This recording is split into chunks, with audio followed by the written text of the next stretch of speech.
It is the hot. Oh, too hot. Too hot. Mic is too hot. That mic feels way too hot, or maybe it's just that it's in my headphones too hot. There we go. We'll bring it down a little.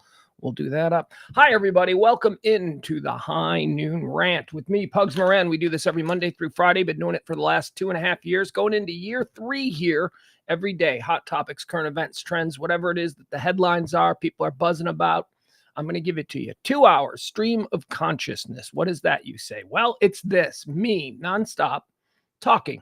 No breaks, no commercials, no songs, no traffic, no weather, nothing like, well, depends. If traffic's in the news, we'll do that. Excuse me. I've been telling you, I've been battling these allergies all week long, so I do apologize for that. Hi, Adam. Hi, Leslie. Oh, I should probably say this. Let's do that before I say hi to people. Oh, goodness. I just wish this was easier to do. Ladies and gentlemen, here we go. Welcome to our executive producer of today's show, Leslie C. Thank you so much, Leslie. Leslie dropped a big tip from yesterday, the biggest tip of the day, the only tip of the day, but that's okay. We aren't counting. We thank you, you folks. You guys are the ones who keep this show going. 2.5 years, going into year 3. It's 100% like PBS. No tote bags involved, but, consistency. We do it every day. Here's the thank you, Leslie. Adam's in the chat room. Leslie's in the chat room. Peter's at where's Taronda? Where's Taronda? You guys, where's Taronda? You guys. Oh, there she is. Oh, first one in. Oh, she was buried. She was buried by the other. She was the first one in. Okay, there you go. I always got to make sure my girl's okay. I just got to, things can move swimmingly after we check in on her. My shirt's not buttoned. All right, so here's a problem that I'm dealing with right now, folks, and you guys are going to bear the brunt of it. Hey, Jeff. Here's what's going on. So, just from looking at me, you can tell I'm a healthy son of a bitch. Look at me. I don't eat well. I eat cheap food because, I'm really good at being poor. I eat cheap food. And people in my life are good at accepting that I'm poor. I don't always want to be poor, but I can survive poor. I don't need, what others need, to be happy. All I need is you. Isn't that beautiful? So I eat like garbage. And to sort of counterbalance that, I do a regimen of vitamins because I'm always worried about, am I getting the right vitamins? Am I this? Am I that? Because, regardless of the train wreck that I appear to be, whenever I go to the doctor, I always check out pretty good. Like all my blood work is good. They're almost always like, hey, you got no problems here. Although do you guys double clutch when they say, yeah, and we gave you an AIDS test? Did you ever do that? Like they just gloss over it. Your cholesterol looks good. Yeah, we've got good blood counts. You're a little short on vitamin D. The AIDS test, you took that, you were passed. And I'm always like, wait, stop. What?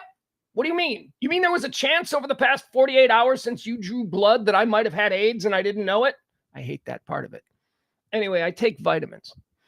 And this is a brand of vitamin that I take every day. Okay, these are, we'll show them to you. These are men's gummies. And they're just a multivitamin, just a good male multivitamin. So I take these every morning. And they're just like gummies. They're fine. Take these every morning, but then I take these every night. See these? Melatonin. I take 2 of these melatonin every night. So as you can probably see, these are very similar.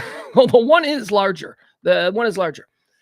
My point is this, folks. This morning, before the show, when I went to take these, I accidentally took these. So it's 12:10 on a Friday, and I'm ready for bed. The melatonin has already kicked in, and I'm yawning. So we're gonna deal with that.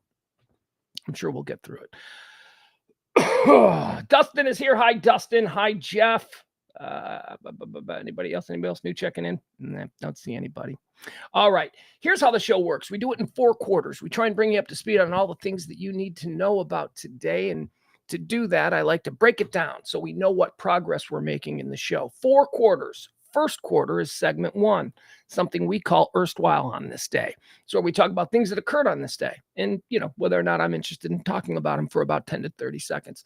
Then we do quarter 2. Those are birthdays. People born on this day, they're, not the typical birthday list. We just decide whether they're cool or not, and then we move on. Quarter 3 is where I have a little fun, and hopefully so do you. That's where we do the deads. People who died on this day, we open up their life's resume, and we like to look and comb through it and decide whether or not we think they're in heaven or hell. That's quarter 3. Quarter 4, it's the big part of the show. That's where we do the topics. That's where we just start riffing on, hey, this is trending. Hey, you hear people are talking about this. Hey, did you see this one? You know, that's where we do that. By the end of this 2-hour-ish project, you should be pretty much all briefed up on everything that you need to know. Although there is a piece of breaking news. I need my chat producers. Leslie C., today's producer. That's right, Leslie is today's producer. Let's once again give her all that credit. Leslie C. So that means, Leslie C., your job today in the chat room, even though I know that April will probably do this too, because April is another one of our tremendous producers from time to time. Has there been a Giuliani verdict yet? That's what I'm waiting on. I don't have the TV up and running at the moment in the studio.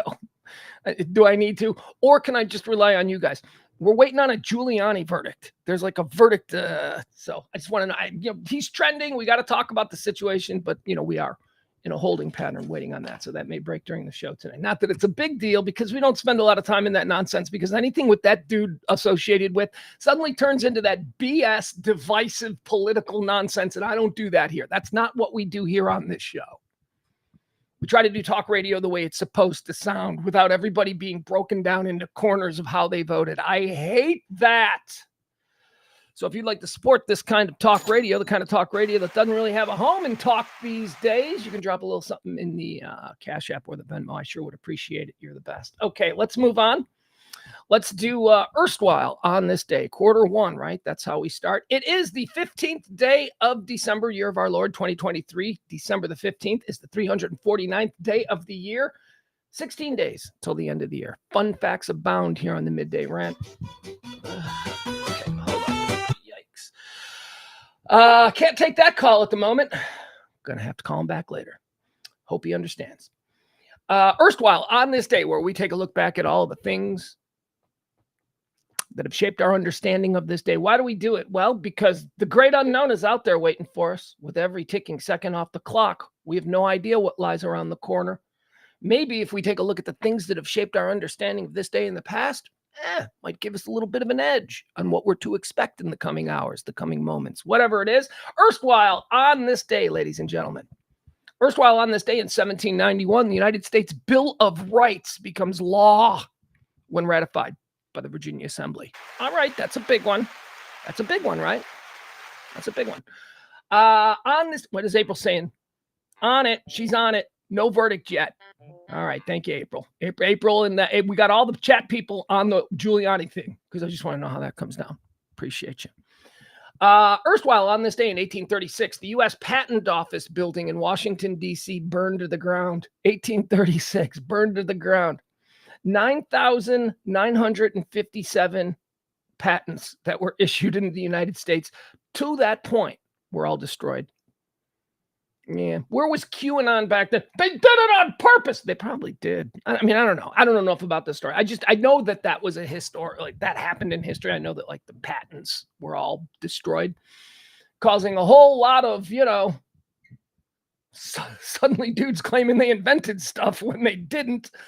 On this day in 1836, that happened. Erstwhile on this day in 1939, Gone with the Wind, okay, opens in theaters. Gone with the Wind. You guys ever see Gone with the Wind? I've seen Gone with the Wind, like probably. Here's my deal with Gone with the Wind. Have I ever sat down and watched Gone with the Wind as a film? Hell no. Have I, throughout my lifetime, especially as a child, been forced to sit fidgety and not paying attention with a bunch of old people on a Sunday night while they watched Gone with the Wind? Yeah, I've done that. So I've seen enough of it. Like, I get the story. I've never watched it as an adult, though, because it was always like, I don't want to, this looks dumb. You know how it is. Probably a good movie, but I honestly can't give you a review of Gone with the Wind. It opened in theaters on this day, but I will say this, and this is pretty amazing. Check this out.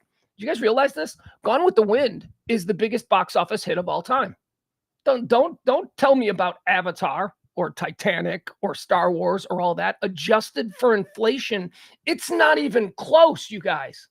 It's not even close. Here is the highest grossing films as of 2022. So this is taking into account. We have any really big ones this year? Barbie, right? But I don't think Barbie's on there. Anyway, adjusted for inflation, the way it would cost today, okay? The highest grossing films of all time. These are the biggest box office hits. Number one is Gone with the Wind. Worldwide box office, adjusted for inflation, because remember, this came out in 1939. But worldwide box office, adjusted for inflation, Gone with the Wind did $4.1 billion in box office money. Number two is Avatar from 2009. Avatar did 3.8. Number three, Titanic. Titanic did 3.4. Star Wars comes in at number 4 from 1977, the original Star Wars. That did 3.4. And then number 5 is Avengers Endgame, coming in at 3.1. But Gone with the Wind, man, still adjusted for inflation, and it's not even close. It's well, I guess it is. It's 300 million close. Right. The next biggest box office hit is Avatar from 2009. And that's $300 billion less. Anyway, there you have it. That's the fascinating story of Gone with the Wind, a film I've never seen, but apparently is the biggest box office hit of all time. On this day in 1973, this is interesting. On this day in 1973, John Paul Getty III, he's the grandson of J. Paul Getty, the billionaire, the richest man in the world at the time. Was he Standard Oil? I think so. Whatever. Getty Oil. Was Getty Oil a thing? I don't know. Whatever it is, they were oil people, and J. Paul Getty was the wealthiest man in the world. And his grandson on this day in 1973 was kidnapped. Okay, so here's the story on this. This is a crazy story. They've made movies about it. They've made movies about this kidnapping. There was even, I think, an FX series about the kidnapping. Trust, is that what it was called? Trust. I only watched the first couple of episodes. It didn't grab me. But anyway, here's the deal. So this kid, J. Paul Getty, the one who's kidnapped on this day, John Paul Getty, JP3, we'll call him JP3. JP3, the grandson, is kidnapped. He's 16 years old. He's living in Rome with his father, who's the president of the Getty Oil, European, whatever. So he's a rich kid living there, 16 years old. He's kidnapped off the streets in Rome. Now, here's the deal. He had, for quite some time, been conspiring with some of his friends to fake his own kidnapping.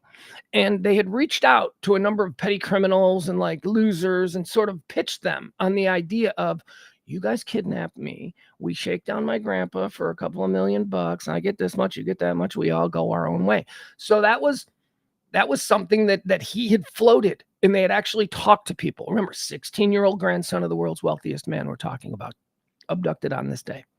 So he decided not to do that. He was like, yeah, I can't do that. Never mind. You guys, hey, thanks for coming to the meeting.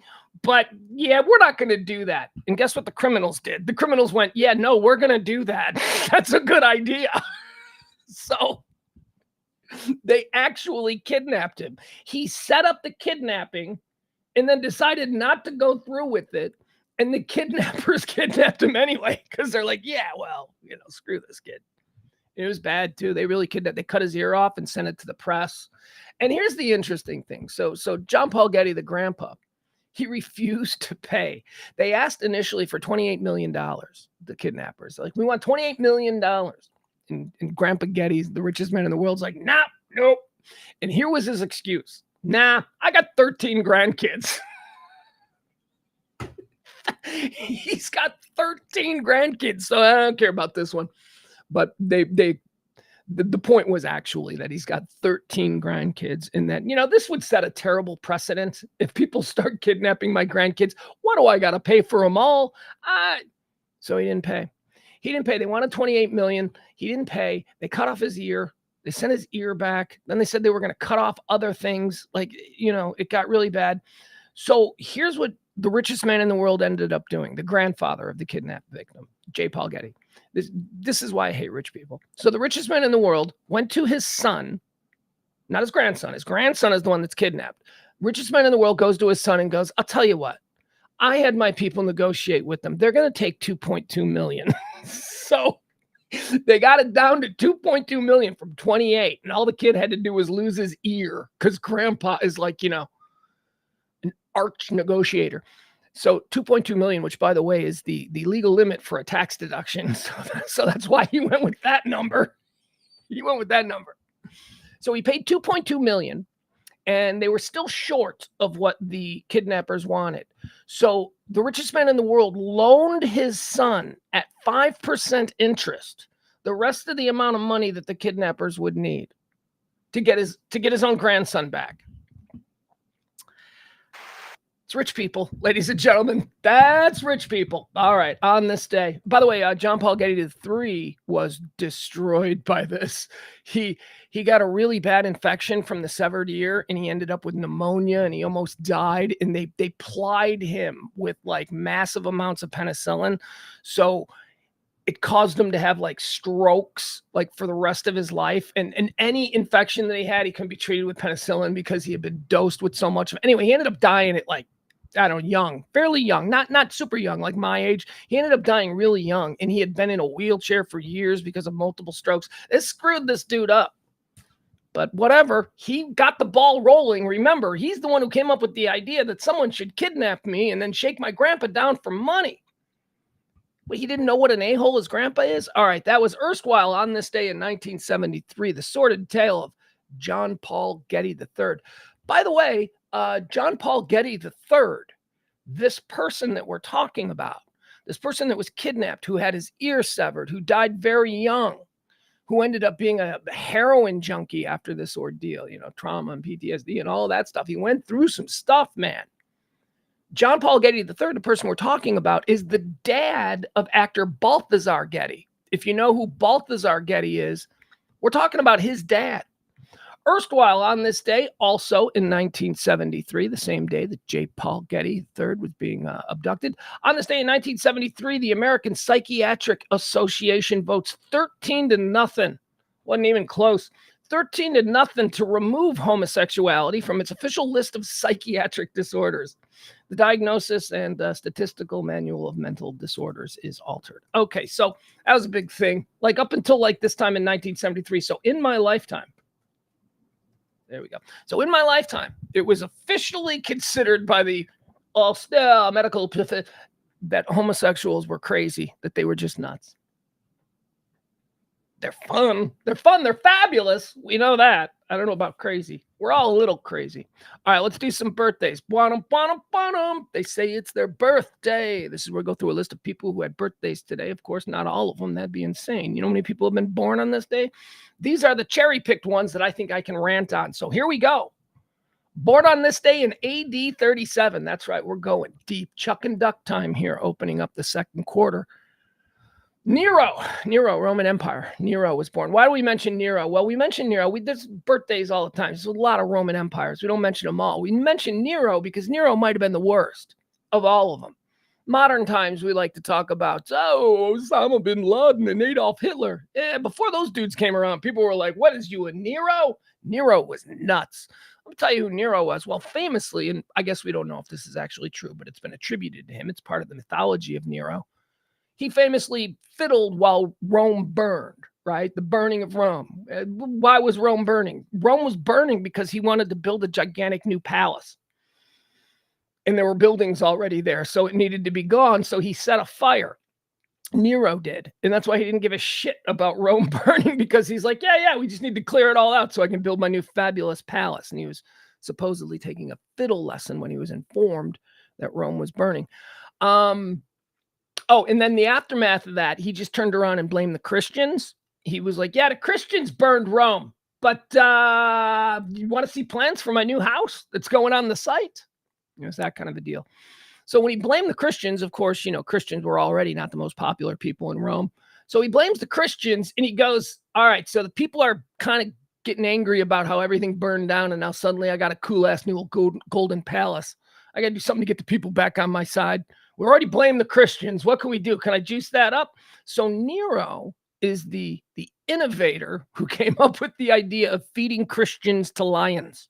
Yeah, that was him. He threw a big party at the Colosseum. He also, I think, did he build the Colosseum? He built a bunch of sports things. I don't know, built the Colosseum, but anyway, Colosseum, he was feeding Christians to lions.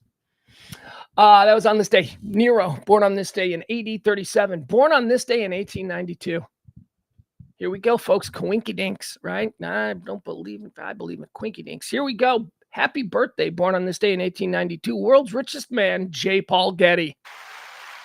That's right. It was on this day in 1973 that his grandson was abducted, and it happened to be on his birthday as well.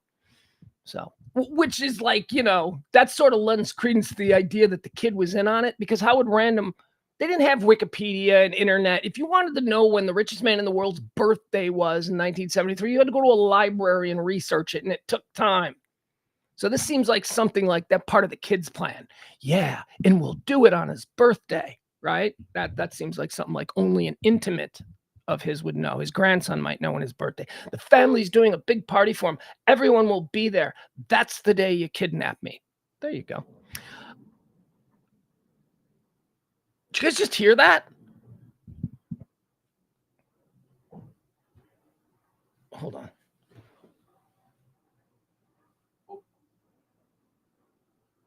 Oh, sorry. Jesus. We've been talking about these planes at Love Field. There was just it's totally fine, but man, that thing was loud as hell. All right, continuing on. Sorry, just a little distracted. Who else we got birthdays here? Born on this day in 1921, Alan Freed, rock and roll disc jockey of the 1950s. He's the guy who coined the phrase rock and roll. That's right. We don't call it rock and roll without Alan Freed. On this day in 1921. On this day in 1933, Tim Conway was born. Come on now. We love Tim Conway, Carol Burnett show. He was funny. Mr. Tudball, Dorf on golf. Born on this day in 1949, Don Johnson. Okay, so I love Don Johnson. And maybe you got to be my age to understand who Don Johnson was when he was in his late 30s or even early 40s, like when he was still rakish Don Johnson, handsome.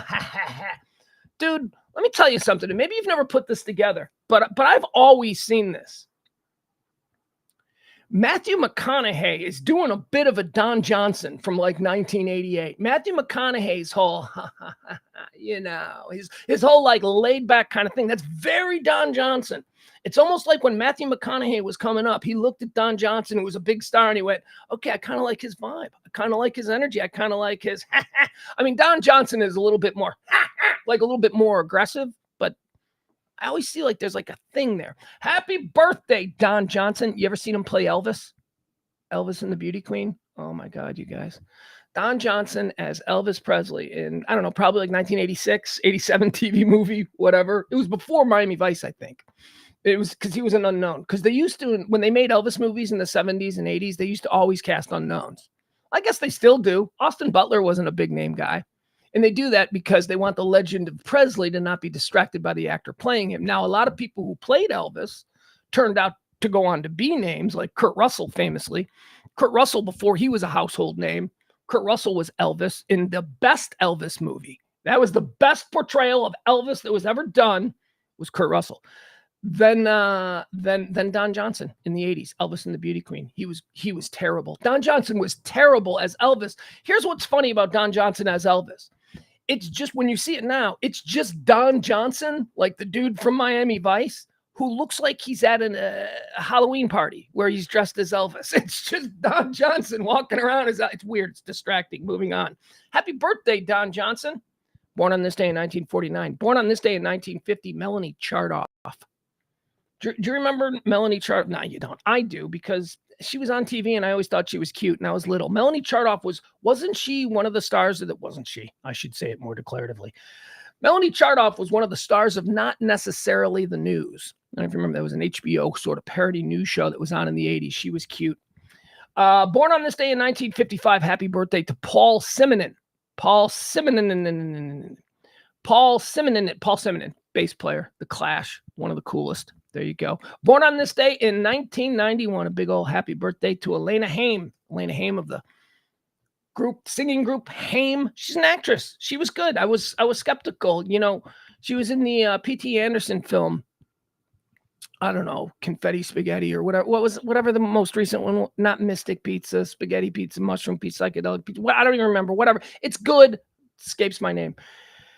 She was the female lead in Paul Thomas Anderson's most recent film. And I'm like, okay, she's not an actress. She's just, and she was terrific. So there you go. Elena Haim. Hopefully she'll keep doing that. Born on this day in 1991. Born on this day in 1997. Happy birthday to Maud Apatow. Maud Apatow. Oh, I root for her. She's the daughter of Judd Apatow, And I don't know, Leslie Apatow. What's his wife's name? Leslie Mann. He's married to Leslie Mann. Here's the interesting thing about Maud Apatow. Leslie Mann is an absolutely beautiful woman. That is Maud Apatow's mom. And Judd Apatow is he's fine. He's normal. She looks so much like Judd Apatow. Like the daughter, Maud Apatow, doesn't look anything at all like her mother, because you would notice that she doesn't, it's not like she looks like a man. I'm not saying that. I'm saying that she favors her father in her resemblance. And that's interesting, because typically you expect the daughters, to sort of favor the woman. But in this case, she's got the receding hairline and the beard. No, she doesn't. I'm just saying Maud Apatow, fine young actress, Hollywood Nepo baby for sure. But here's my take on the Nepo baby thing. Don't have a big problem with it, because it's a company town. Hollywood is a company town. Family businesses are a thing. So it's not a big issue for me that, children, third generation, fourth generation kids in Hollywood are going in and they have like a hand up over others. Well, of course they do. Of course they do. So I don't really have a problem with the whole Nepo baby thing. What I have a problem with is when they can't do it, because it's just an opportunity. Being a Nepo child in Hollywood, or a Nepo star, whatever they want to call it, a Nepo baby, it only gets you in the door. You gotta prove that you can stay there, right? So I don't know. We'll see. Maud Apatow's been fine in the things that I've seen her in. All right, that's gonna do it. That's quarter. Is that two? That's quarter two. That's right. Quarter two birthdays are in the books. So now let's do the deads, right? This is where we venture into quarter three. We take a look at the people who died on this day, and we decide based on our own understanding of the prerequisites for heaven or hell. Where'd they go? Which one? Up or down? Dead on this day in 1944, Glenn Miller. You know who Glenn Miller is? Nah, you don't know who Glenn Miller is. Maybe you do. Some of you do. Glenn Miller was about as big a rock star. And yeah, I say rock. They didn't call it that back then. But pop star, he was as big. The kids. The 18-year-old kids were lining up to see old Glenn Miller. And the parents were going, "This'll rot your brain." Glenn Miller was huge. He was a band leader. World War II era. Died in a plane crash. Do we put him in heaven or hell? Here's the thing. I've read a lot about Glenn Miller over the years. Okay. Now, there's also a movie about Glenn Miller that was made, a very popular movie in the 1950s or 60s, maybe. Anyway, I saw it as a child growing up, and it starred Jimmy Stewart. And, if Jimmy Stewart's playing you, that's, you're going to be Here's my problem, though. I learned a lot about the music business over the years. I read a bunch of books on it. I'm fascinated by how it, went from, almost nothing or entirely New York based to then shifting out to the West Coast. Anyway, I'm interested in these things. Mansion on the Hill, Hitmen, Rack Jobbers. Those are 3 really good books you can read on a subject. Anyway, what was my point here? My point is, so I've learned some things about Glenn Miller's business practices. So based on that, we're going to put Glenn Miller in hell, because there's a lot of people who feel like he stole stuff from them over the years. Dead on this day in 1944, Glenn Miller. Dead on this day in 1966, Walt Disney. All right, here's a complicated one, because there's the stuff we know about Walt Disney, and then there's the stuff people say, right? There is the what we understand about. Here's what I know. Here's what I know about Walt Disney. Genius, innovator, one of a kind, one of those few people that are dropped down in the middle of a society, and their job is to alter our culture whatever, what I'm trying to say. That's what he did. He's one of those people.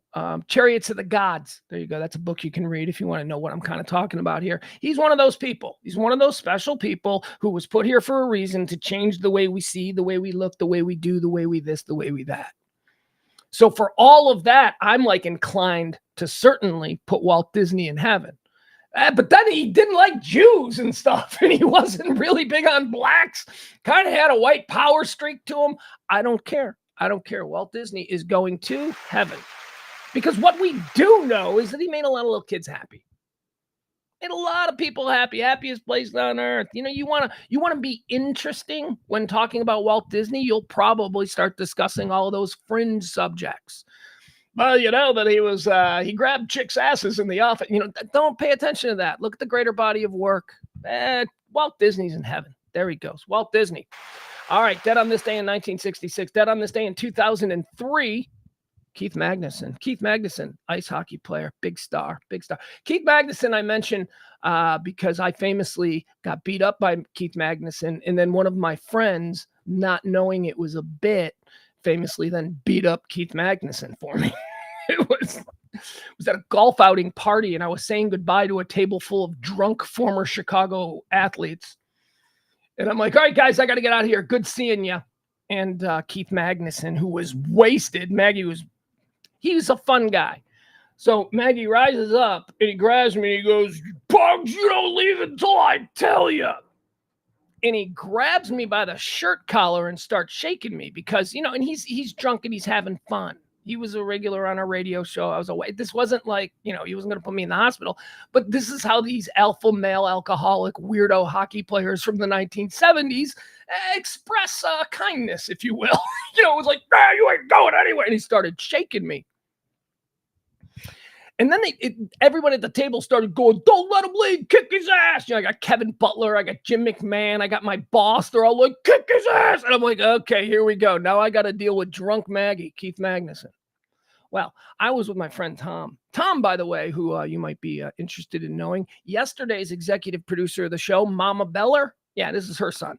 So I was with Tom, and Tom is huge. Tom was a college football player at the time over there in Iowa, and he was he's a guard. He was just a gigantic dude in the prime of his life, and he sees Keith Magnuson just throttling me, and he grabs Keith Magnuson by the back of his stupid golfer polo shirt, lifts him about a foot off the ground, and then throws him on the table. No, I got thrown on the table. That's what it is. Yeah, I'm sorry. Oh, my God, the story changes. No. Magnuson grabbed me and threw me on the table, like collapsing the table, like, how much fun, right? Big prank. Collapsing the table. Table didn't collapse, though, so I was just laying on the table. That's when my friend Tom reached over and pulled Maggie off me and just tossed him.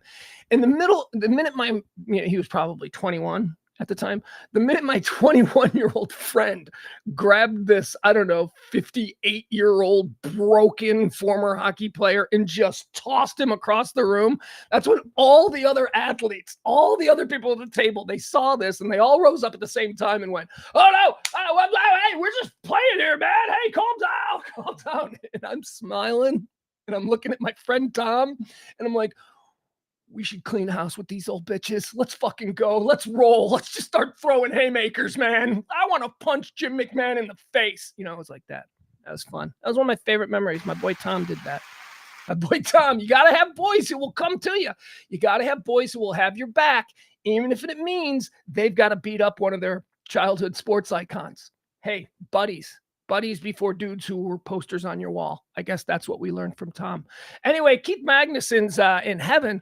I can safely say I knew Magnuson pretty well. He was a dude we hung out with. Magnuson is absolutely in hell. That dude's in hell. Hey, let's just hope his ex-wives don't get interviewed before, they decide whether he's going to. He is hockey player, dude. Canadian hockey player from the 60s and 70s. Think about it. Those people were nuts. All right. Dead on this day in 2003, Keith Maggie Magnuson. Dead on this day in 2013, Joan Fontaine. Here's a fun one. This is a fun story. Joan Fontaine. Joan Fontaine died in 2013. She was like 97 years old or something. She was born in 1917. So what is that? 90. Okay, 34. Okay, so 96. She was 96 when she died. Joan Fontaine was one of the biggest movie stars in Hollywood in the 1940s. Joan Fontaine's main competition, as far as being this hot young actress coming up in Hollywood, was another actress named Olivia de Havilland. Olivia de Havilland and Joan Fontaine. They were I don't know what they are. There is no example of that these days. But they were two actresses competing. They were sisters. And nobody knew they were sisters. Hollywood didn't let anyone know that Olivia de Havilland, who you just saw in this movie, and Joan Fontaine, who you just saw in this movie, are sisters. That didn't come out until much later. But anyway, Olivia de Havilland, who is Joan Fontaine's sister, who was older sister by a couple of years, Olivia de Havilland lived to be 104. Joan Fontaine lived to be 96, and her sister Olivia de Havilland lived to be 104. That is crazy. All right, guys, that does it. Those are the first 3 quarters of today's show. So let's now move into all of the things that are trending today, the things that people are talking about. Again, as I said at the start of the show, I accidentally swapped out my men's gummies this morning for some melatonin gummies. That ain't good. So I'm a little sleepy. All right. Let's see here. Yeah. Also, he's back to the fat jokes on me, and I'm probably skinnier than he is now, which I also find quite hysterical. Dude is a parody of himself and an absolute weirdo and loser. Well, I hope that Adam Rain is not talking about me, although all of those descriptions may in one way, shape, or form fit me. All right, let's go on. Israel is the top story. We talk about Israel every day. As long as the Israel-Hamas war is going on, Israel is going to be top of mind. White House aides are meeting today in the West Bank with Palestinian officials. Other than that, there's still a war going on, but the White House is in the West Bank, and they are sitting down, and they are not the White House, our aides, diplomats, envoys, if you will, are meeting with Palestinian officials in the West Bank as we speak. Actually, I don't know that to be true. What is the time difference? It's like 8:42. They're probably done with the meetings for the day. They're probably. Is it 8? Is that it? Are they ahead of us? Or are they're ahead of us? All right, keep going. Now I'm interested in the fight that's going on here in the chat room. Do I want to pay attention to the fight, or I don't want to pay attention to the fight. You know why? Because it's not just the chat room. This is what I got to keep being reminded of. There are people who are listening to this who are not necessarily in the chat room. The chat room is just, it's the important people. It's the inner circle. It's the VIP. It's the show the way we run, but it's, Russian binder is missing. Did you hear about this? This is another big story that's going on. Apparently, when Trump was on his way out of the White House, he as is the president's right, he asked for all kinds of confidential material from the CIA and intelligence communities. The idea was that he was going to look through the stuff and decide what needed to be declassified and what didn't. So that went down. And then when the CIA got back all of their stuff, they say that they're missing an important binder, which, there you go. I mean, what do you want me to say about this? I don't get into the divisive politics, but all right, so here we go. Case of missing binder. Highly classified Russian intel disappeared in final days of Trump administration. Highly sensitive and classified material regarding Russian election interference in 2016 has mysteriously disappeared. See, straight out pop-ups. Sorry, got to get rid of this pop-up. Okay. Further, Trump aide Cassidy Hutchinson is almost certain that former Trump chief of staff Mark Meadows took the binder home with him, per her testimony to the House. So this is something they've already talked about. Cassidy Hutchinson, Mark Meadows had it. And okay, so here's what's happening. This is what you need to know. So apparently they're going to make a big deal out of this missing binder. Oh yeah, you might be just hearing about it today, as I am. But I got a feeling that this is going to be, this is going to be a big thing. So people are saying Mark Meadows took it. And Mark Meadows is going, no, I didn't. And the Trump people are going, yeah, Mark Meadows has it. So at what point does Mark Meadows break? At what point does he go, all right, I'm done with it. This is so crazy. Okay, anyway. We're waiting on Rudy. Do we have any word on Rudy? Rudy Giuliani? Is he, because he's, what is this? What is this exactly? This is the election interference charge. This is the idea that Rudy was a part of a conspiracy to put pressure on county officials down there in Georgia. Apparently, the case is done. It's going to the jury. The jury is going to come back and tell us whether or not it's money. It's like $48 million that they're seeking. And that's before punitive. That's the cost that they say they have suffered in actual damages, $48 million. Now, after that comes punitive. So they might be looking for $48 million in damages. So the judge might go, yeah, that's a crazy number. We're going to give you $10 million in damages. So there you go. There's your $10 million in damages. But now we're going to do punitive. And now we're going to issue the fine that is intended to make sure this never happens again. That's where you might get well past $48 million. And if you get past apparently $150, punitive damages, that's going to completely sink Rudy Giuliani because he is shit out of cash. He is. Oh my God. At what point does somebody like that, start making deals, start talking out of school, start, I don't know. I'm interested. Well, hey, maybe he gets acquitted. Maybe he gets acquitted. Who knows? America's mayor. A lot of love still for him.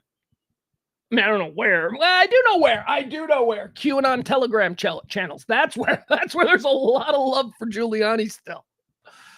I tell you, I made my list of falls from graces, right? The biggest falls from grace in American history, at least in my life, not history, because I can't accurately gauge that. But in my lifetime, the biggest falls from grace are Bill Cosby at number 1, Lance Armstrong at number 2, O.J. Simpson at number 3, Jared from Subway at number 4, and Rudy Giuliani at number 5, America's mayor. Those are the biggest falls from grace I've ever seen, the biggest turnaround on people I have ever seen. 48 million defamation case, jury is deliberating. We'll find out what they say at some point, maybe during today's show. We got Leslie on it. We got April on it. We got all the folks on it in the chat room. So Andre Brower, that awesome actor from Brooklyn Nine-Nine, Homicide, Men of a Certain Age. Andre Brower died, shocked us all. Died on Sunday. It was announced Monday. We talked about it. He passed away. It's now being. At the time they just said he passed away after a short illness. Short illness told us that it wasn't just he didn't drop dead. A short illness tells us that they were prepared. They know what this is. It's private. They'll let us know in time. Lung cancer. Turns out to be lung cancer. Yeah. We found out today. Andre Brower, they've released a statement. He died after a very short battle with lung cancer. I read the piece. I read the obit the medical. It doesn't say whether he was a smoker or not, so I don't know. But he's a man from that generation and an actor. So I completely have to believe he smoked. That's actors nonstop smoke. All actors smoke. All of them. They all do, especially the women. I don't know about now. It might be different. They all vape now. But like up until like 2010, before like vapes became a thing, every actress in the world chain smokes. Just a thing. It's a thing. They think it makes them more interesting. And here's the other thing. Another reason why a lot of women smoke. They don't eat. It's a way not to eat. It's like, instead of going and snacking, you just go smoke a cigarette. Satan statue. Here's a fun story. This is happening in, hold on. Where did this? Culture Wars, baby. Can't get enough of them. There's a Satan statue. Is this in Iowa? I don't know. Who cares? Christian military vet says he decapitated satanic statue in the state capitol. Well, that sounds like vandalism. Was he put in cuffs? Is he in jail? Did he bail out? You can't just do that. Man, I may not like every statue I pass in the town square or something. I can't just cut its head off.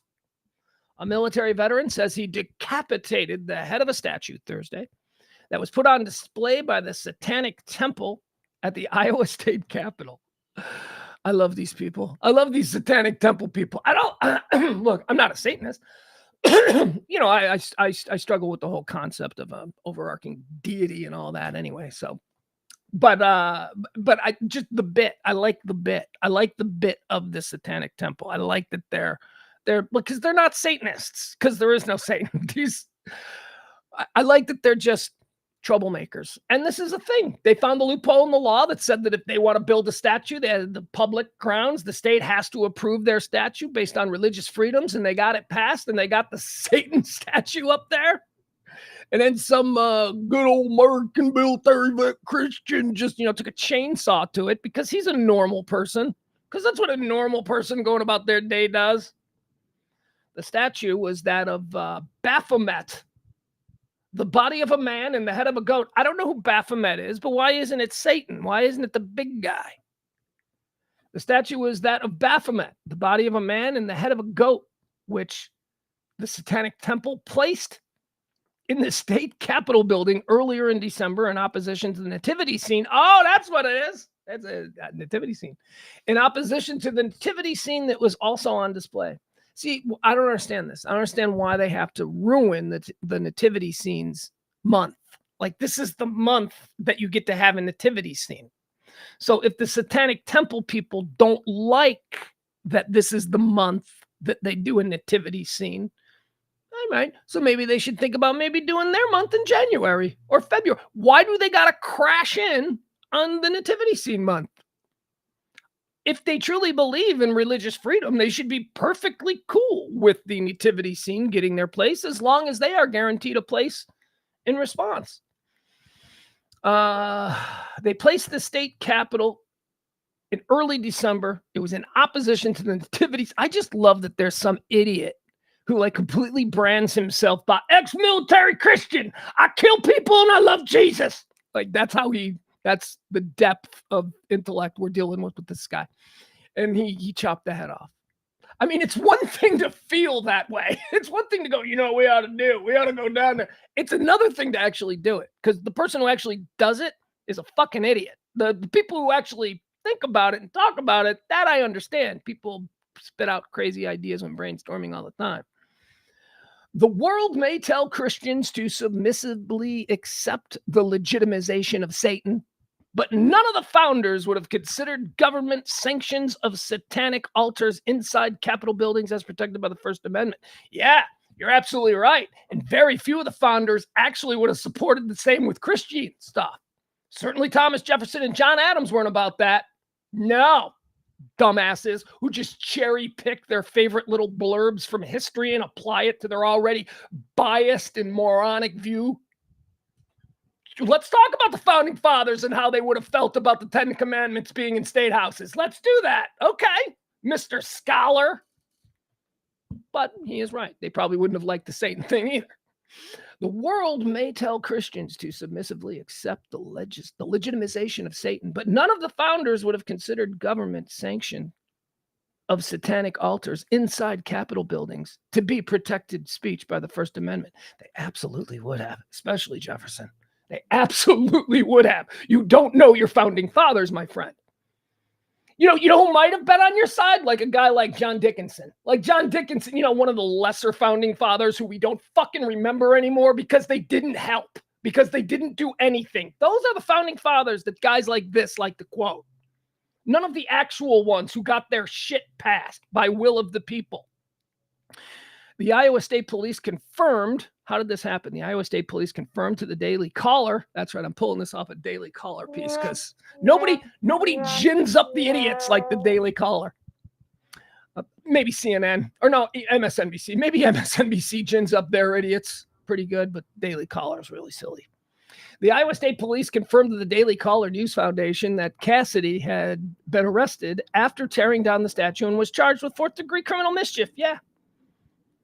Let's see. The Satanic Temple in Iowa posted on Facebook that authorities had informed them that the belief was destroyed beyond repair. Lucian Graves, the Satanic Temple co-founder and spokesperson, also commented on the situation in a post on Twitter. That's right, I don't call it X. He said, they had their own display, their own protests. They filled the Capitol with prayers. They did interviews with media outlets who allowed them to put words in our mouths without seeking comment from us. And they vandalized our display anyway, Greaves wrote on Twitter. Oh, get over it. Stop it. Like you're upset. You love this. This is the best possible outcome for Lucian Greaves. He's not really a Satanist. We talked about him a couple of months ago. This is like a bit for him. He's a troublemaker. He's not really a Satanist. Again, all of these things, these statues that are being placed around the country and the group behind it, the Satanic Temple, right? TST, the Satanic Temple. The word satanic is in there, so that gets a lot of people going crazy. But the Satanic Temple is not the same thing as the Satanic Church. The Satanic Church, founded by Anton LaFey, which is the Satanic Bible, and it's Satanism classic. It's the thing that has always been around. This new thing, TST, which they are happily being sort of, mixed in with people's understanding of the other thing, is not that. This is not that. This is a bit. TST, the Satanic Temple, is a bit. He's a troll, and he's getting everybody all ginned up. But, we don't make a distinction, or most people who are upset, they don't make a distinction between the two satanic groups. But whatever, that's fine. Solar flares are trending today. Solar flares. We got this happens every once in a while. I remember back in the 90s, we had really bad ones. And the reason I know about this is because I was a radio producer and we were syndicated. Our show was syndicated throughout the Midwest, Milwaukee, St. Louis, all that. And the solar flares dropped us. And I remember when this happened. Solar flares are just big explosions from the sun, and they interfere with radio waves and all of that. So we had been told too, we had gotten, hey, by the way, the engineering department's like, there's some solar flares going off for the next couple of days. And, we might lose some syndicated. It was the old days of syndication when that all happened. Anyway, that's happening today. The sun has sent out a monster solar flare of high energy radiation that NASA captured on Thursday, and what the NOAA space weather said was likely one of the largest solar flares ever. Such events happen occasionally, blah, blah. This could be the largest one ever recorded. Why this matters? These powerful bursts of energy can impact radio communications, electric power grids, navigation signals, and pose risks to spacecraft and astronauts. This is what NASA said. Radio frequency blackouts were reported across the United States after this one. All right, well, we're through it. But yeah, that happens. I remember that happened back in the 90s when we had these solar flares. And they know they're coming, and they let people know. But let's see, another story here. CBS, is this Florida? Is this, did I grab this story because I wanted to maybe give it to James for his Florida Stories segment that he does? Florida Stories by James Parker. You can find it Spotify. You can find it anywhere you get your podcasts. Florida Stories by James Parker. 85-year-old man stabs his wife to death after dispute over pancakes, prosecutors say. Hey, let me tell you something about pancakes. They're a very divisive breakfast food. They are. Pancakes are very divisive. First of all, there's a bunch of different ways you can do it. I have very specific tastes in pancakes. I like them to be very thin, and I like them to be burnt around the edges. That is the best pancake for me. I also like a little bit of powdered sugar sprinkled on my pancakes. Some people like thick pancakes. Some people like flat pancakes. Whatever. But also, pancakes are hard to make if you make them from scratch. If you make real pancakes, they're not easy to make. It's a whole process. So you get what you get sometimes. You got to put up with it. I'll also say this. Pancakes, they're such a weird food. And here's why. I'll explain to you why pancakes are a weird food.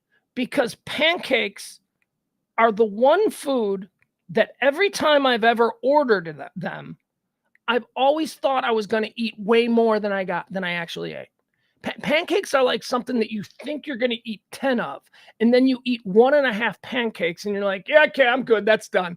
Because it's just all bread and syrup, right? It's just nothing but straight sugar and then just bread. Yeah, I want a double stack. Can I get a double? And then you get a double stack of pancakes, and you only eat like 3 out of the first stack. You're like, pancakes. My point is this. Pancakes are overrated. Are you ready? Bread-based breakfast food draft. Okay, here we go. This is my bread-based breakfast food draft, and I consider pancakes to be bread-based because they're like little breads. All right, number one in the breakfast food draft. I'm going with the French toast, ladies and gentlemen. French toast, number one. And I know French toast, there's a million different ways that you can make French toast. I happen to make French toast incredibly well. I do this whole thing with cinnamon and nutmeg. Oh, vanilla. It's crazy. French toast, number one off the board. Number two off the board in the breakfast. I don't even know what this is called. What are these called? Pastry draft? This is not a pastry. Breakfast bread bake. All right, number one. We just said it. French toast. Number two, waffles. That's right. Waffles. Just classic waffles. It doesn't have to be fresh made or anything like that. Lego my ego, bitch. I love a waffle. Waffle was number two. Number three, crepes. That's right. We're going with crepes. We're going with like some kind of like fruit-filled crepe at number three. You notice we're already at number four. I haven't even come close to mentioning pancakes because I don't think pancakes make my top 5. All right, moving on. 4 is, I don't know, we'll go with Pop-Tarts. That's fine. Quiche. Is quiche a thing? Is quiche bread? No, quiche is egg-based. All right. 85-year-old man in Washington, D.C. was arrested for allegedly stabbing his 81-year-old wife to death after he refused to eat the pancakes she made. See? He said he wanted more, He could only eat 2. She got pissed at him, and now somebody's dead. Stephen Schwartz. I'm just going to put this out there. It's an interesting name.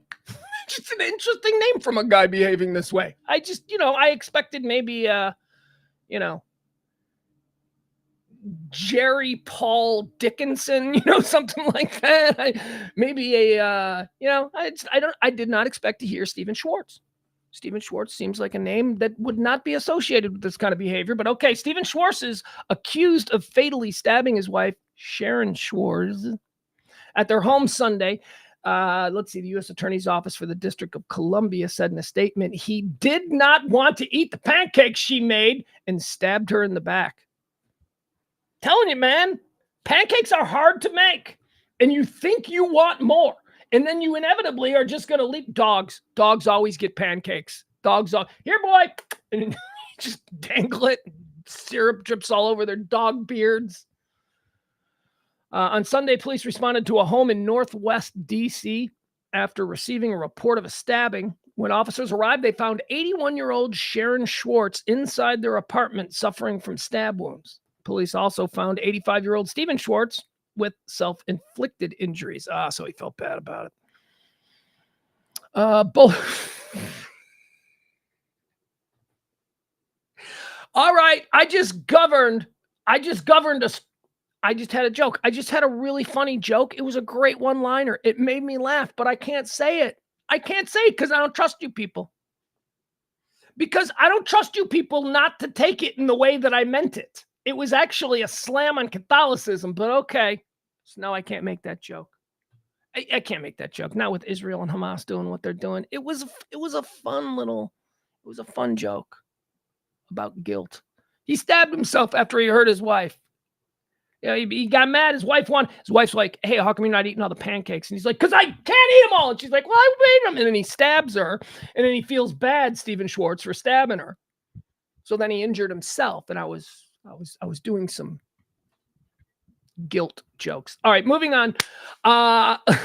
Both were transported to local hospitals for treatment. The woman died. He killed her. So he hit her. Have you ever seen Old Lady Skin?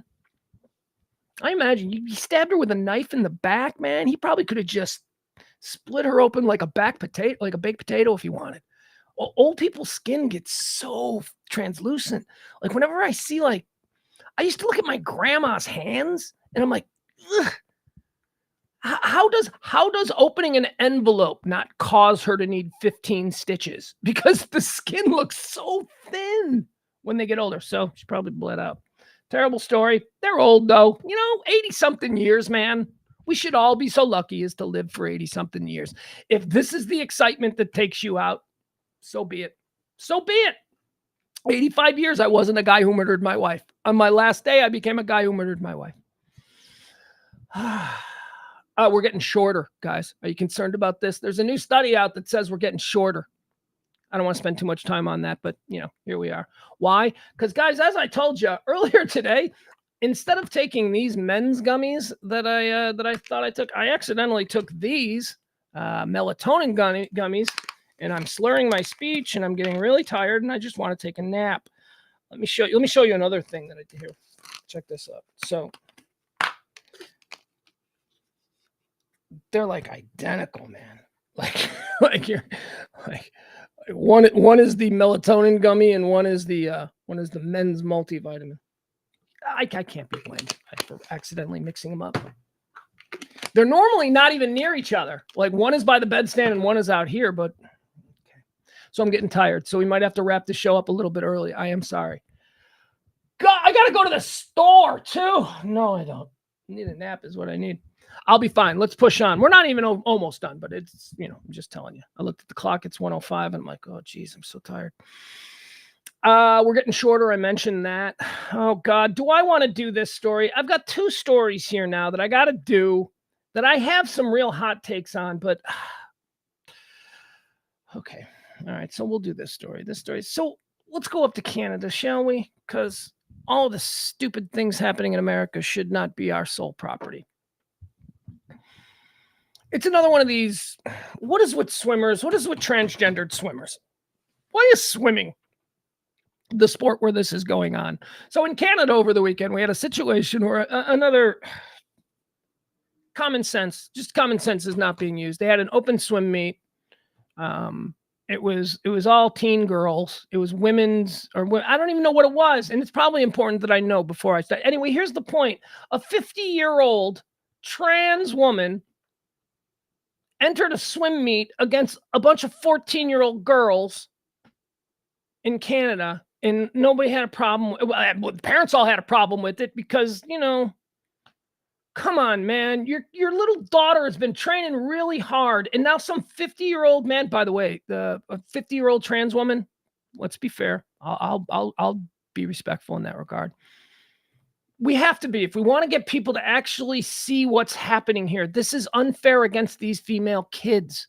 Being defensive about female kids athletics, defending those kids. That does not mean that you're anti-trans, guys. Come on. This is silly. This is a 50-year-old fully developed trans woman who, much larger, and she's going to show up on a Saturday and enter a contest where she gets to beat little girls who, outrage as transgender woman Melody Weishart, 50, competes against teenagers in Canadian swim meet. She also shared changing room with terrified girls. Furious parents claim their young daughters were disturbed by Melody Weishart's inclusion in the Trojan Cup in Barrie, Ontario. A 50-year-old transgender woman has sparked backlash among parents after she competed in a swim meet against teenage girls in Canada.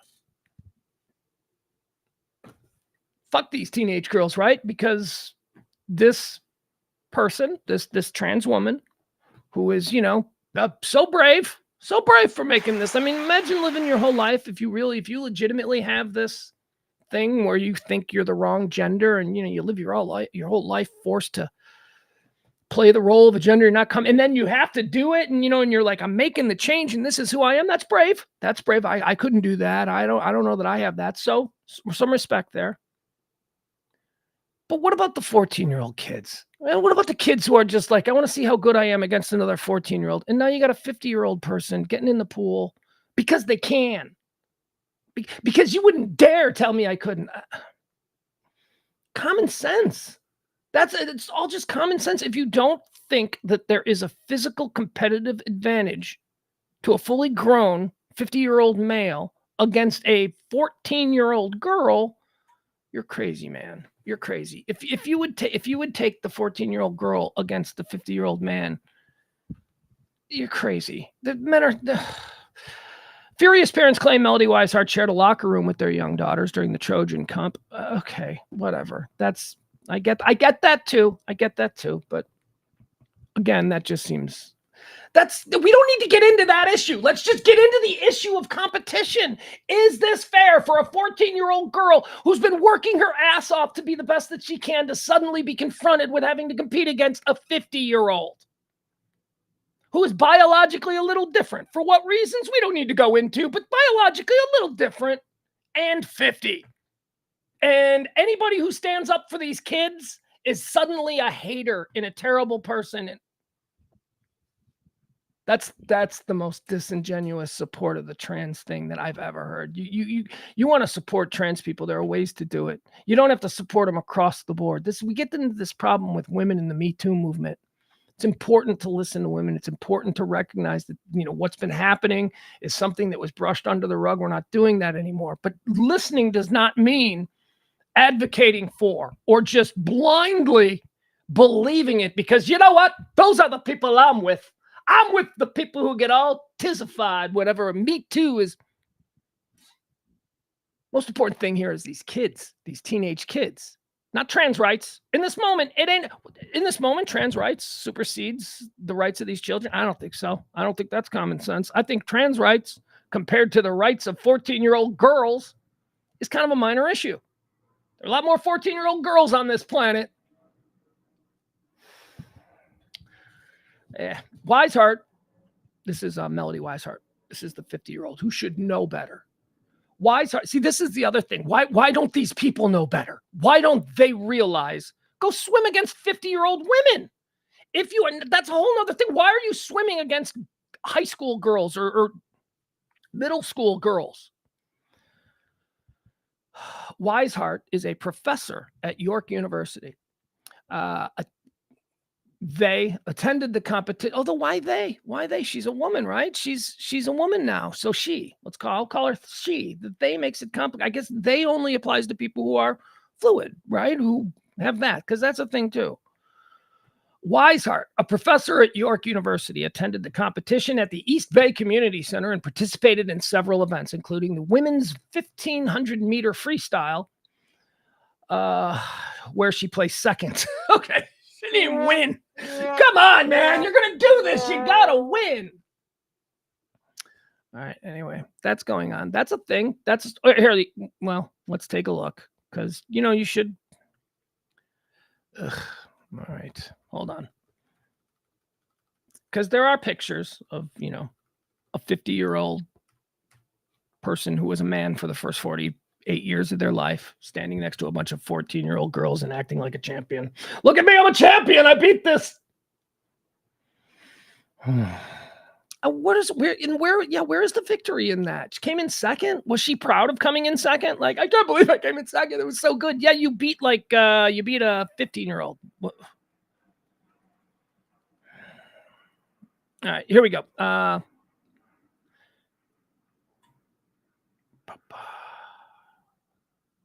So this is Melody Weishart. You get a look at what the parents of these other kids were having to go through.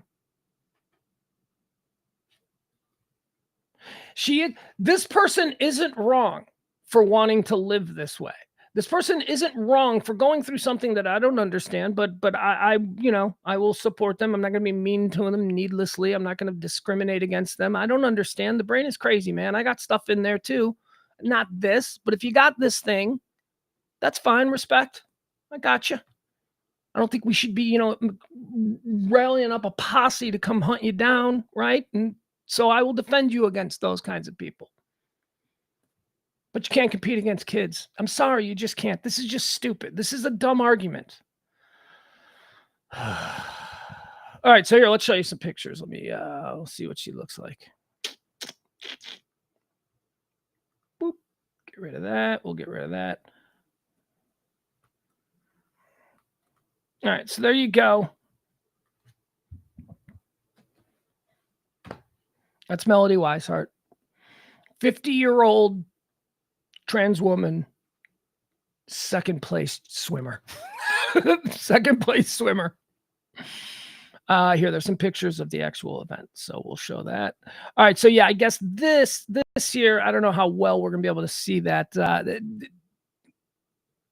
That's her against the kids. Those are all little kids, and then she's the one wearing the orange hat right here, the orange. All right, I want to be done with this story because it's just, I hate this story. I hate this subject. I hate that people are so mean, and then I hate that the other people on the opposite of the people who are so mean are so dense. This is a real problem. Where are the people in the middle, utilizing common sense, who are saying that, look, this is a thing now. These people exist, and they're citizens just like you and me, and they're people just like you and me, and you don't have to approve of everything that you share space with in this society, but you have to be decent. That's all. That's all we're asking, right? But then you've got the people who just, no matter what the trans people, the trans community want, I am going to support them. Same people with girls, with the Girls to Me Too movement. No matter what, we believe. Oh, well, that's crazy. We don't believe. We should listen. We should listen because these are serious subjects. But God damn, it's just become such a way that people brand themselves, their feelings on these subjects, these culture war issues. We have all decided to tattoo our position on these issues right on our forehead. And it's how we define ourselves. It's how we brand ourselves. Stop that. You're more interesting. You're all way more interesting than just, yeah, I hate trans people. That's me. I'm the one that goes online, and if there's a trans thing, I just talk about how they're freaks of nature. That's me. That's who I am. Why do you want to be that person? Why is that something you want? That's kind of sad. All right. God damn, at some point we gotta be like, these kids deserve a fair and equal playing field. These kids deserve to compete against their peers, not somebody who's I'm refusing to look at Adam because, look, I think Adam is a good person, but Adam is exactly who I was just describing. I don't think he utilizes common sense. I think he is so buried into the issues that he defines himself by. Byron and Barney are the same way on the other side. Barney, for real, like Barney says things sometimes, and I love Barney because he makes me laugh. But Barney says things sometimes where I'm like, all right, brother, let's do a shot and move on from that subject. Guys, why are you allowing yourself to be defined by these? I liked it better when we all defined ourselves by our favorite, football teams and baseball teams, like our grandparents did. I don't trust him. He's a Cubs fan. Yeah. Now it's who we get our semi-broken information from. It's like, well, I'm a Newsmax guy. Oh, I only watch Fox News. I don't CNN. I don't know. We're all more interesting than I think what we're allowing ourselves to be branded as. All right, so let's move on from that one. Here's another one, though. This next one's crazy, yo. All right, this comes to us out of Warner Robins, Georgia. Warner Robins, which I always think is like the third most famous town in Atlanta or in Georgia. Like Atlanta's number one, and then I always think of Athens, Georgia. Maybe Savannah. Yeah, Savannah would be third. And then it's Warner Robins. For some weird reason, Warner Robins keeps popping up. A friend of mine in college was from Warner Robins, Georgia. I'm like, where's that? She's like, it's in Georgia. And then all I do is hear the name from that point forward, Warner Robins, Georgia. Apparently they're really good in baseball because half the people in Major League Baseball are from Warner Robins, Georgia. Anyway, a lot of people. My producer and creative partner and all of that, Lacey, the lovely Lacey G from Warner Robins, Georgia. It's another one. And I'm like, you're from Warner Robins, Georgia. What is so special about that place? And she's like, nothing. And I go, why do I keep hearing about it? Why does it keep popping up on, the national pop culture? Oh my God. I just caught out of the sun. There's a big tree out my window. This is called chasing rabbits, but this is what happens when we do a stream of consciousness where it's just me talking nonstop for 2 hours. I just watched a squirrel jump about 20 feet from a very high tree branch onto a fence below. Squirrels are gymnasts, man. That was pretty impressive. All right, so let's go to Warner Robins, Georgia, where we got a middle school teacher who's been arrested after allegedly threatening to behead a Muslim student. Oh, God. Oh, now we got a thing with teachers. All right, so let me tell you the story here. This is what happened at Warner Robins Middle School. So a teacher walks in, or a student walks in. She's Islam, Muslim. She's Arab. I don't know. She's whatever. She's partial to the Palestinian cause, let's just say. She walks into class and she points at her teacher's flag. The teacher had been displaying a flag of Israel. She walked in, she pointed to the flag of Israel, and she said, I don't like that. I find that offensive.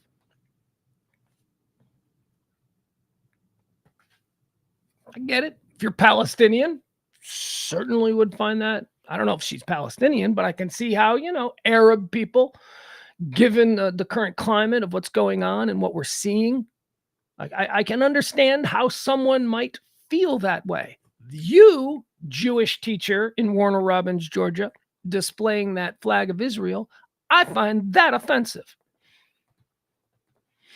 And which the proper response, well, first of all, the proper response in the school, even if you're a Jewish teacher, is not to display that flag, to keep those kinds of feelings outside. Okay, not because, what, you're telling me I can't be a proud Jew? No, I'm telling you, you need to have better sense about when to be a proud Jew. There's nothing wrong with being a proud Jew, and there's nothing wrong with you displaying your flag on your front porch at your home. But you are working as a public school teacher where you are going to have a whole bunch of students, and you do not need that distraction, my guy. And you know how we know that? Because of the way he responded. So the student walks into the classroom. She points to the teacher's Jewish flag, Israeli flag, and she says, "That offends me." Well, he responded by going off on her, just screaming at her, "You MFer," and all this stuff. Well, I'll give you the details, but that's basically how this thing started. A Georgia middle school teacher was arrested last week after multiple witnesses told authorities that he'd threatened to behead a 13-year-old Muslim student who said the Israeli flag hanging in his classroom offended her. One, toughen up, okay? It offends you. I get it. You are on record. What level of offense are we talking? Are we talking debilitatingly distracting offense where you are not going to be able to focus on anything else? Or are you just like making this noted? You just want it noted that it offends you and we can get on with learning because that's what this is. Which is it? What level of offense? A Georgia middle school teacher was arrested after multiple witnesses said that he threatened to behead a 13-year-old Muslim student who said she had taken offense at a flag hanging in his classroom. Benjamin Reese, a 51-year-old 7th grade teacher. This dude got triggered by a 7th grade Muslim girl. Benjamin Reese, a 51-year-old 7th grade teacher at Warner Robins Middle School, was arrested on charges of making terrorist threats and cruelty to children in the 3rd degree. According to an incident report from the Houston County Sheriff's Office, there are more than 20 witnesses.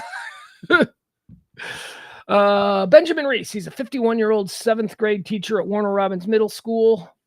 Says he was arrested on December 8th. Records show he has since bonded out. CNN has been unable to determine if he has an attorney, and nobody would comment on his behalf. In a statement, the Houston County School District said all employees are required to adhere to an educator's code of ethics, and a violation or accusation of one would prompt an investigation.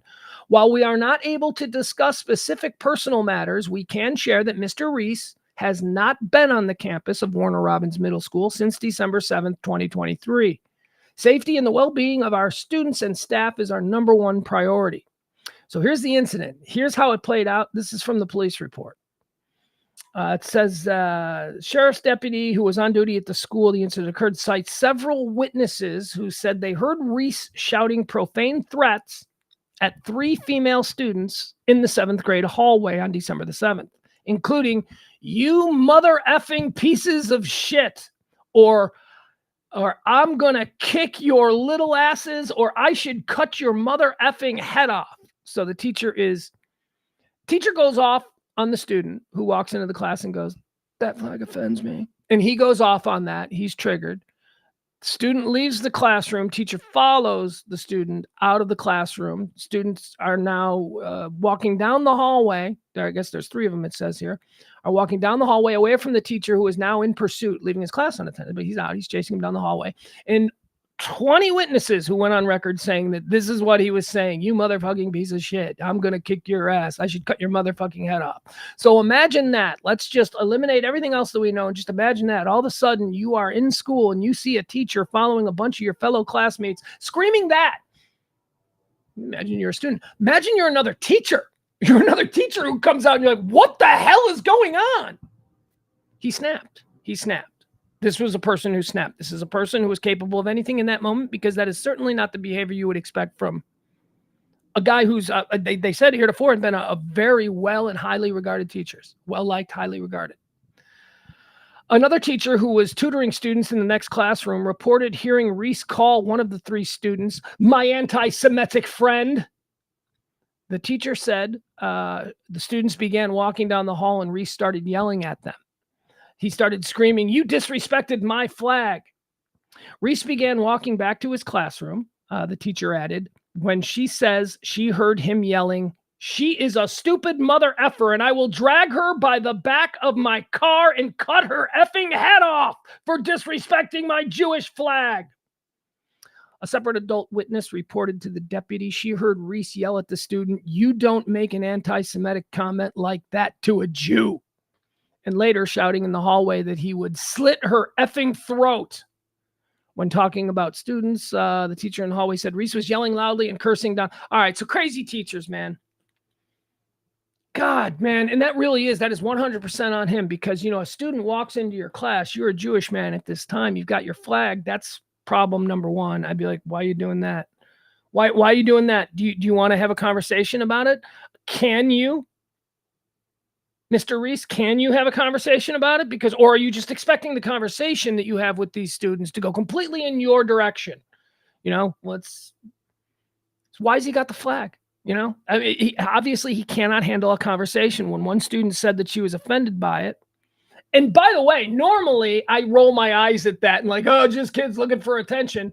But no, if this is a Muslim student, she very well may be offended by it. That's a very real thing. I don't want to have to sit here and learn with a flag that, I'm hearing from my cousins back in the old country, the flag of their oppressors. It's a little distracting for me as I try to do my math. I understand that. But as I said earlier, what degree of offense are we talking about? Are we Warner Robins Middle School? Anyway, there you have it. How about last night's Thursday night football game? We had some records. We had some records last night with Thursday night football. What other records? It was a complete blowout. Can't imagine that Brandon Staley is going to have a job much longer. Brandon Staley, the head coach of the San Diego Chargers. A couple of years ago, he was the next hot guy. Oh, yeah, the experts. Everybody's looking for a Brandon Staley type. Everybody's looking for a Brandon Staley type. I remember Brandon Staley. He was our linebackers coach in Chicago for a bunch of years. He was all right. All of a sudden, was he with the Rams? Was he the Rams defense DC? Was that what got him the job? Not sure. Anyway. Brandon Staley sucks. All right. He's not ready. He was elevated too quickly. He probably should have spent about 10 more years as a defensive coordinator or a position group leader. I don't know why they elevated him to a head coach. He's probably, well, God love him. He's had Justin Herbert. So that's been the only thing that's making him look good. This is another one of those situations though, where you've got a defensive head coach and a truly gifted offensive quarterback. I don't know. Anyway, I can't imagine that Brandon Staley's going to be around in San Diego much longer because the Raiders, who, are not a scary team by any stretch, the Raiders absolutely put one on them last night on Thursday Night Football. Thursday Night Football games have been terrible. A lot of people have been talking about Al Michaels, about how disinterested he seems, about how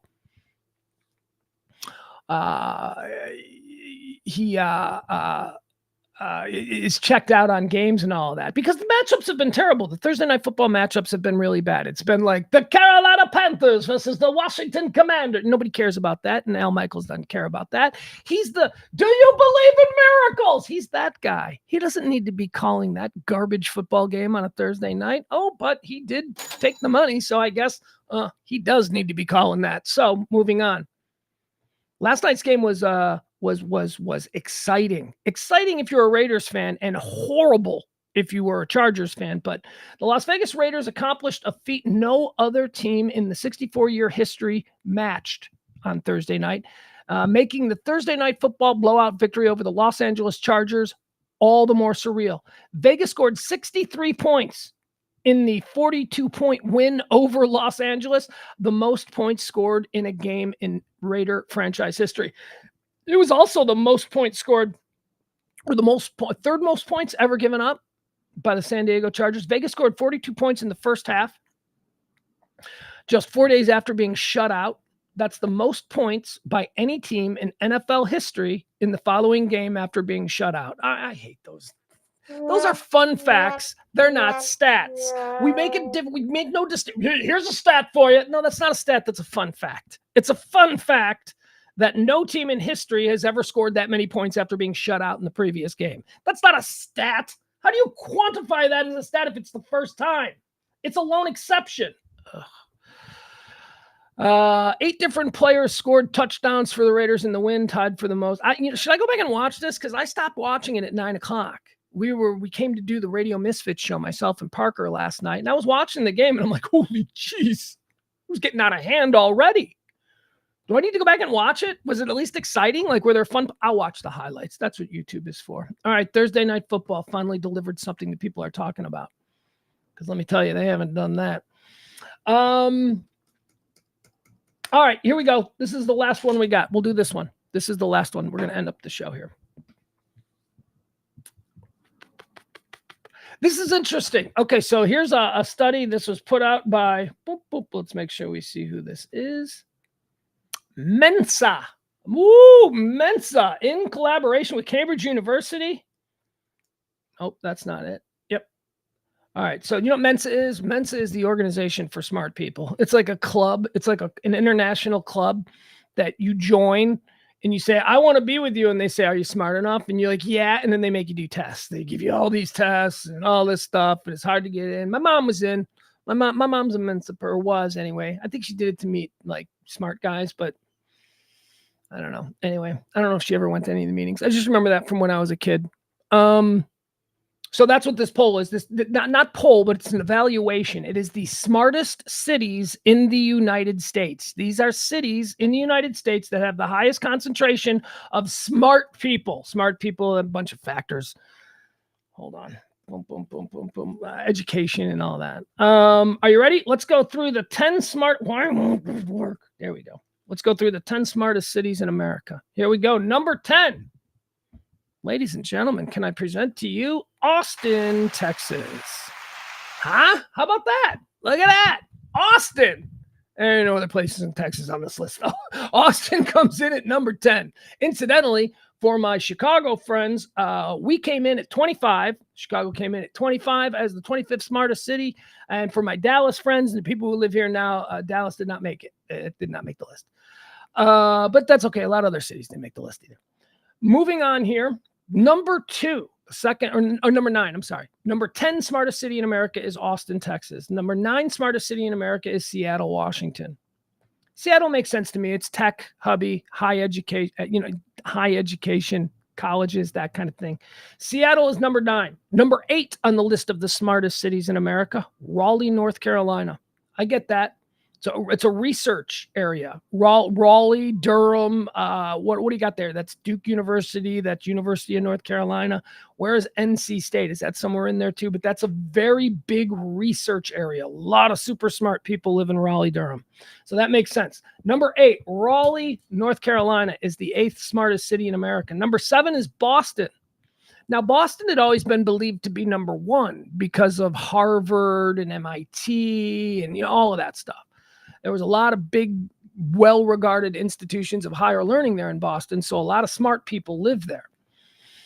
Boston is at number 7. Number 6, smartest city in America. Look at this. Durham, Chapel Hill, North Carolina. You realize we said that Raleigh was number 8.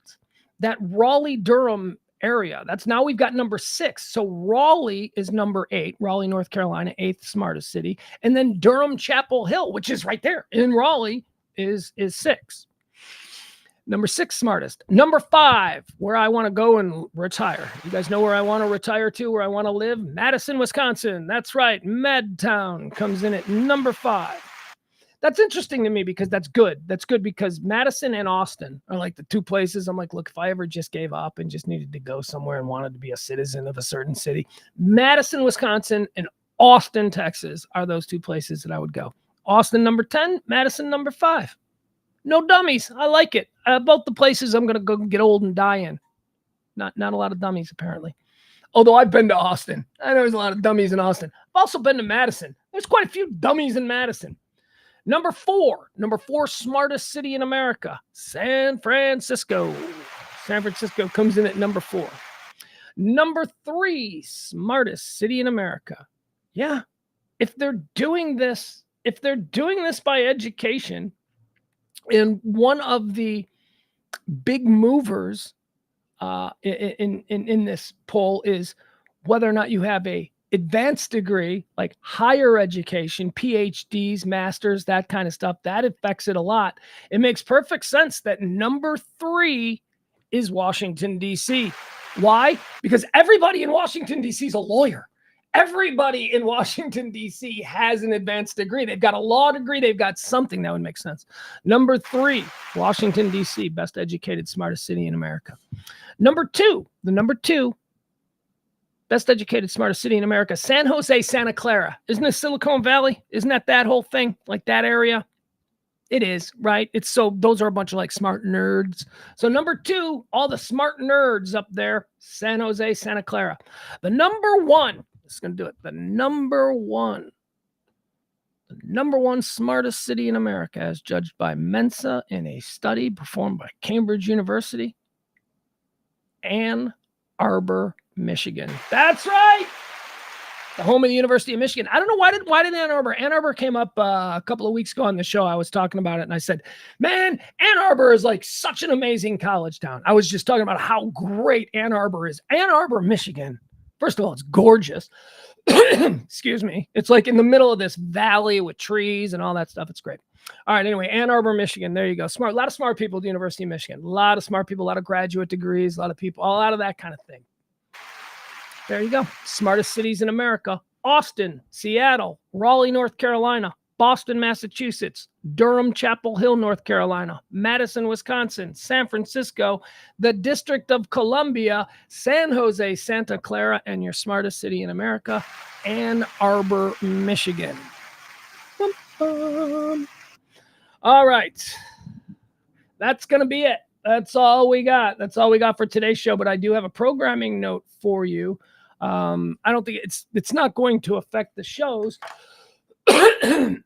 Excuse me. I'm going to have more news on this, but let me give you a little, because I'm going to need your help. I'm going to need your people's help. I'll tell you how I'm going to need your help. I'm going to need your help if you're willing to help. It's not required, but if you're willing to help. So next week, I'm going to be doing mornings on the Freak for a few days over Christmas. Everybody's doing breaks and all that. And they were cool enough to call and go, hey, man, why don't you come in? Why don't you just do some morning shows? So I'm putting together a crew. I'm putting together a group, some names I think you're going to love.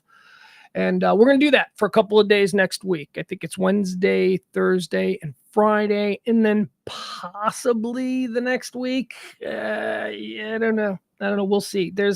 I have something going on that may preclude that, but we'll play that by ear. So that's fun. So next Wednesday, Thursday, and Friday of next week, I'll be doing mornings on the Freak. Again, I think you're gonna like.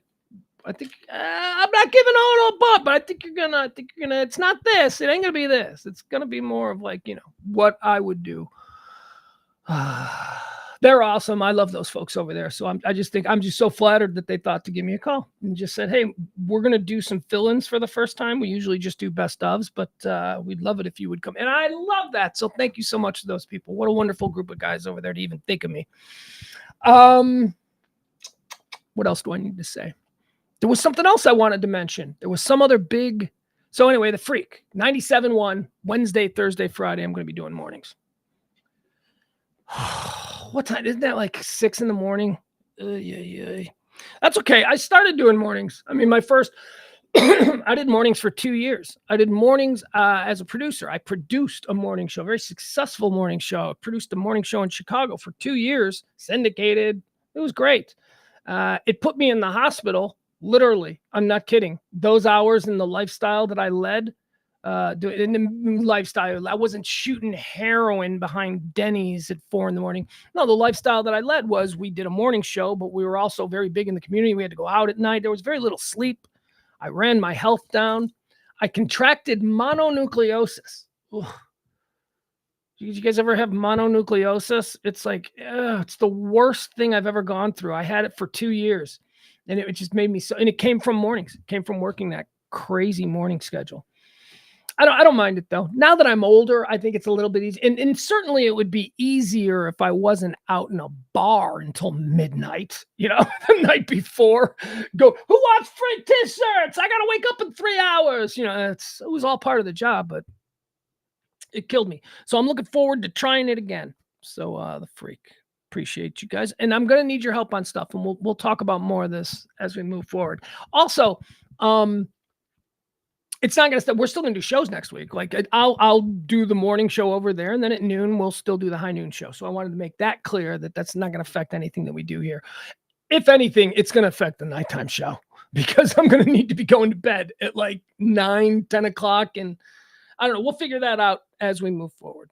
All right. I got nothing else. I love you guys. We're moving on. And, tip the show if you can. That would be great. Appreciate that. We need all the help we can. It's this month. Typically we don't have a good month this month because other people have other things. So if there's anything you can do, please drop it in. Help us get through the next month. I'll be back. No, I won't be back. It's Friday. It's Friday. Okay. Well, keep it here. Like, subscribe, and all that kind of stuff. Breaking news, anything that happens over the course of the next few days before we do our next show on Monday morning. I'll certainly break in with it. Not certainly, but possibly. I'll possibly break in with it.